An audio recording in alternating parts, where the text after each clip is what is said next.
It's actually a very arrogant question, and it's a very distorted question. The premise is false. Where does the soul go to when we die? So I'll give you this dialogue that I used to explain it. The dialogue goes like this.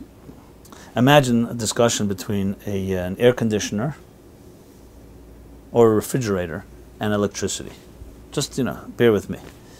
So the refrigerator is plugged in. Okay, great. And it's cooling food.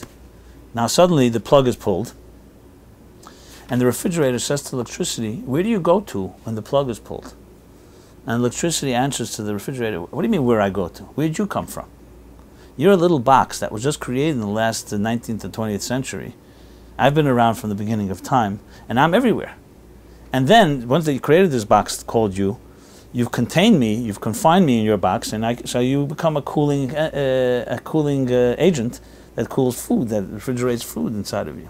So what do you mean where I go? Where'd you come from? You're the newcomer to the scene, not me. Basically, the expression that when we ask where does the soul go to, it's implying that here is where it's at, and where does the soul suddenly go? But maybe it's the other way around. The soul is where it's at, and this world is a newcomer. We're like the box. The soul enters the box. You and I are the box, the refrigerator, and the soul, which is a force of electricity, enters into this box for a period of time, and then it just goes back to its natural place. The fact that you're not familiar with that place, or you have no idea, is just no different than a refrigerator is not familiar with electricity. All it is a box. The material world is very myopic vision. We have very narrow vision. We only see the here and now. We don't see the larger journey of life. Spiritual people understand that it's all stages in a journey. I think it was one thinker that said, we are not material people having spiritual experiences. We're spiritual people having a material experience. In other words, it really comes down to how we see life. Is this it? And the soul is some type of exotic novelty? Or is the soul it, and this is some exotic novelty? It's a whole different way of looking at life.